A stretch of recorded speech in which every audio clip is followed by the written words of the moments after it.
good? All the time. Baik, kita akan belajar satu pelajaran yang sangat penting. Kita sudah belajar banyak tentang kebahagiaan, bukan? Ya. Kita bicara tentang rohani, ya, tentang secara fisik, dan kita akan bahas tentang keuangan. Apakah mungkin kita itu punya keuangan yang lebih baik? Apakah mungkin kalau kita setia kepada Tuhan itu keuangan kita itu dapat lebih mapan? Saudara-saudara sekalian, ternyata kita perlu mempelajari, walaupun ini adalah sesuatu perkara yang kita tahu adalah sesuatu perkara yang sangat penting. Ternyata Alkitab mempunyai beberapa prinsip yang sangat penting. Berbicara, Tuhan menghendaki supaya kita cukup makan, cukup minum, cukup pakai. Kemudian saudara-saudara sekalian, walaupun Tuhan memberikan kepada kita, mengarahkan soal surga, dan surga adalah tujuan kita, kita pun harus menghadapi kehidupan kita sekarang ini. Dan kehidupan kita sekarang ini adalah kehidupan di mana kita mempunyai kebutuhan. Kita perlu pakaian, kita perlu makanan, kita perlu untuk tinggal. Nah, apakah mungkin kita boleh mempunyai kecukupan kalau kita mengikuti prinsip yang diberikan oleh Tuhan kepada kita masing-masing? Banyak orang yang berpikir, wah ini masalah harus dipecahkan secara ekonomi. Jadi itulah sebabnya hanya para ekonom yang dapat mengatasi masalah ini. Apakah betul demikian? Ternyata pada tahun 1923 di Edgewater Beach Hotel, Chicago, berkumpul para ekonom. Mereka adalah orang-orang yang coba memecahkan masalah ekonomi. Siapa mereka? Presiden dari perusahaan bajak terbesar di dunia, presiden dari perusahaan utility terbesar di dunia, presiden dari perusahaan gas terbesar di dunia, spekulator gadun terbesar di dunia, presiden dari New York Stock Exchange, kemudian anggota kabinet Amerika Serikat, investor terbesar dari Wall Street Stock Market, kemudian kepala dari monopoli terbesar di dunia, presiden dari Bank International Settlement. Jadi mereka berkumpul untuk coba mengatasi masalah ekonomi yang makin mendesak pada waktu itu. Itu adalah satu masa di mana krisis ekonomi sudah mulai datang, dan mereka berkumpul bagaimana caranya untuk mengatasinya. Apakah mereka bisa menyelesaikan masalah tersebut? Inilah yang terjadi 25 tahun kemudian. Charles Schwab meninggal dalam keadaan bangkrut setelah hidup dengan uang pinjaman pada 5 tahun yang terakhir dari hidupnya. Samuel Insull meninggal sebagai pelarian kriminal di negeri asing. Howard Hobson menderita penyakit kejiwaan. Arthur Crichton meninggal di negeri asing sebagai seorang kriminal. Richard Whitney baru saja dibebaskan dari penjara Sing Sing. Albert Hall baru saja mendapat pengampunan dari penjara agar dapat meninggal dunia di rumahnya. Kemudian Jesse Liverpool, Leon Fraser, dan Larry Krieger, akhirnya mereka semua bunuh diri. Para ahli ekonomi yang dipikir mau coba mengatasi masalah ekonomi, mereka berpikir akan menyebabkan suasana Amerika jauh lebih bagus. Ternyata mereka semua mengalami nasib yang tragis, sebab masuk penjara, penyakit kejiwaan, hutang, atau bunuh diri. Saudara-saudara sekalian, kalau begitu, masalah ekonomi dunia tidak bisa dipecahkan dengan cara kepintaran manusia.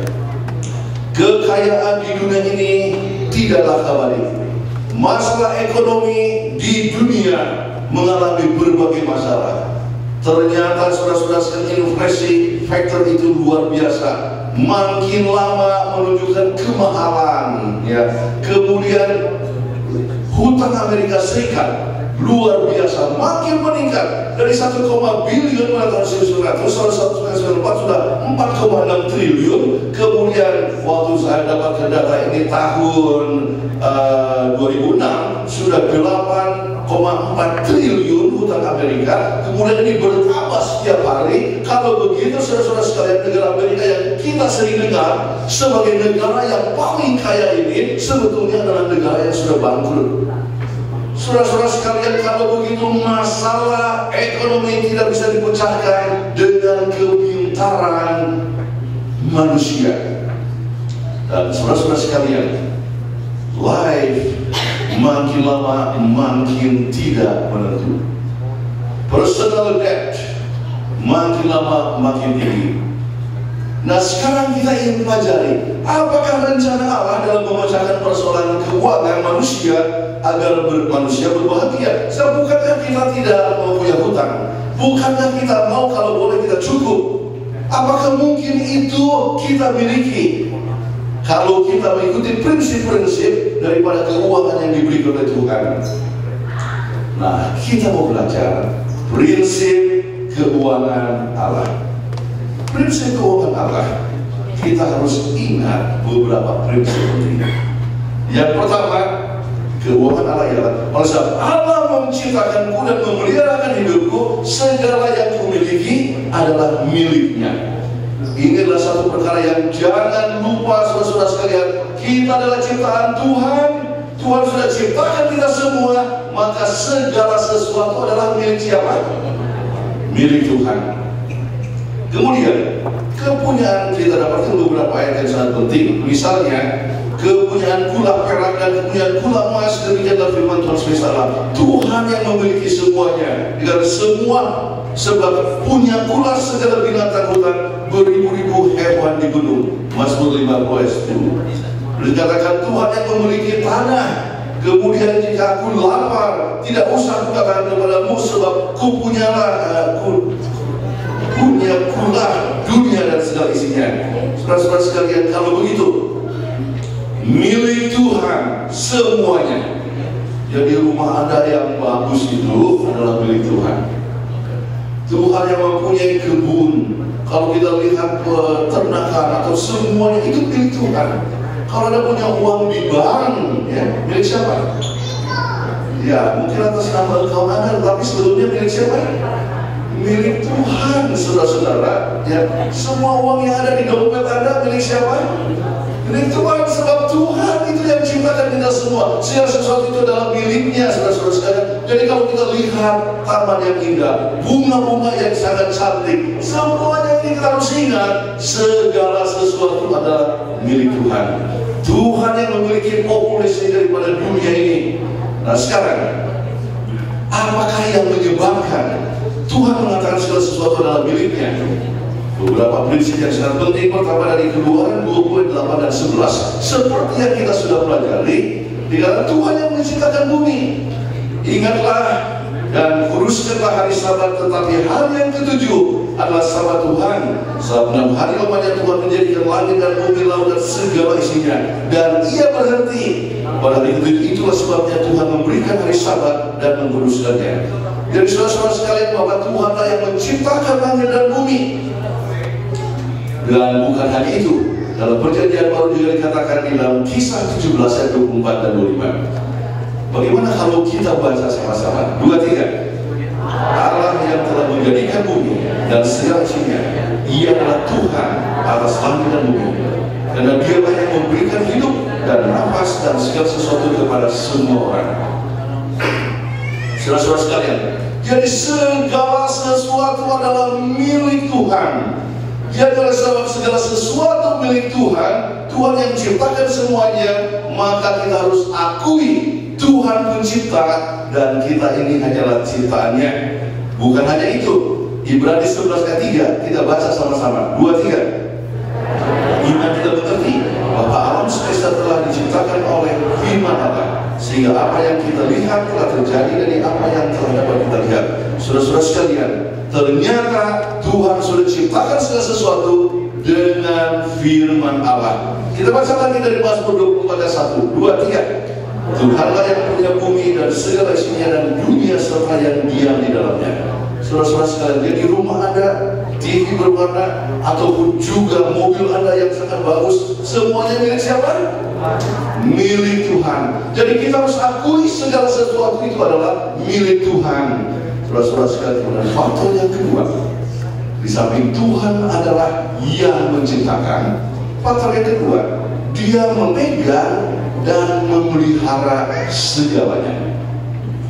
Ibrani 1:3 dikatakan, dan setelah ia selesai mengadakan penyucian dosa, ia duduk di sebelah kanan yang telah kudus dan tempat yang maha tinggi. Dikatakan ia ada terlebih dahulu dari segala sesuatu, dan segala sesuatu ada di dalam Dia. Sekarang apakah betul segala sesuatu itu berada dalam Dia? Inilah satu pertanyaan yang kita ingin tanyakan. Apakah betul segala sesuatu itu dipeliharakan olehnya? Mungkin kita coba lihat dari segi kesehatan dulu ya. Dari segi kedokteran kita coba lihat bagaimana segala sesuatu itu termasuk tubuh kita adalah miliknya.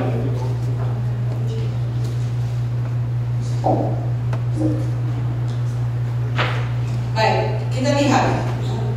Kalau Anda mempelajari bagaimana seorang melawan suatu penyakit, artinya dalam tubuh Anda termasuk penyembuhan daripada germs, bakteri-bakteri, dan bagaimana proses penyembuhan dari satu operasi pembedahan.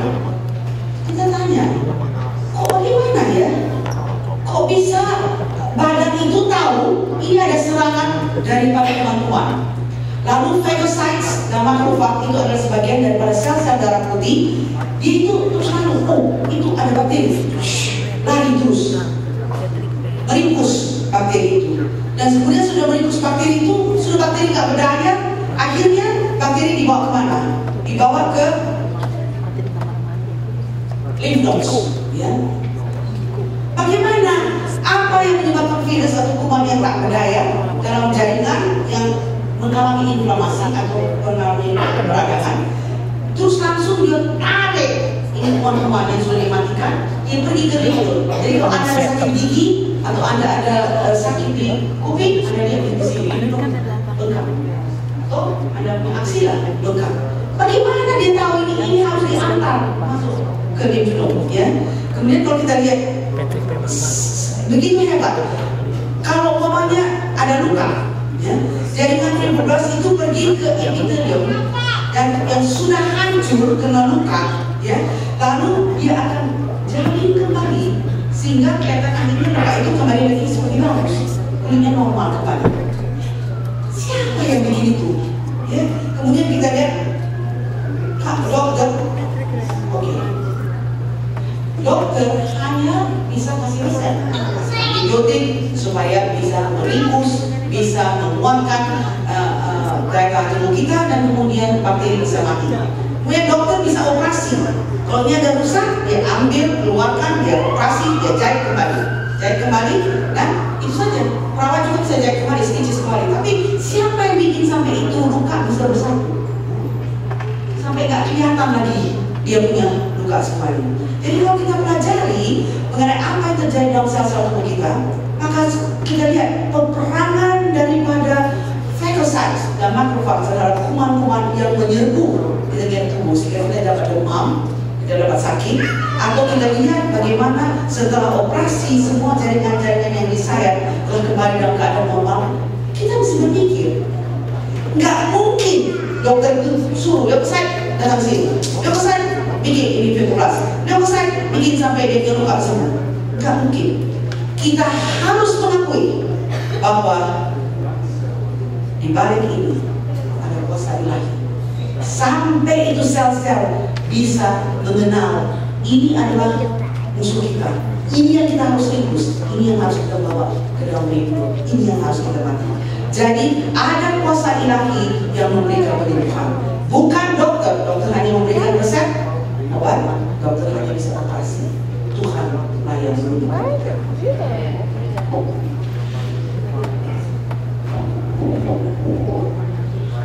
Baik, sesudah kita lihat bahwa Tuhan adalah pencipta dan Tuhan juga yang memeliharakan, ya, kita dapatkan bahwa Tuhan memberikan kuasa untuk memperoleh kekayaan. Jadi kalau seorang itu menjadi kaya, apa Apa yang menyebabkan itu bisa terjadi? Kita baca dari Ulangan 8 ayat 18. Dua tiga.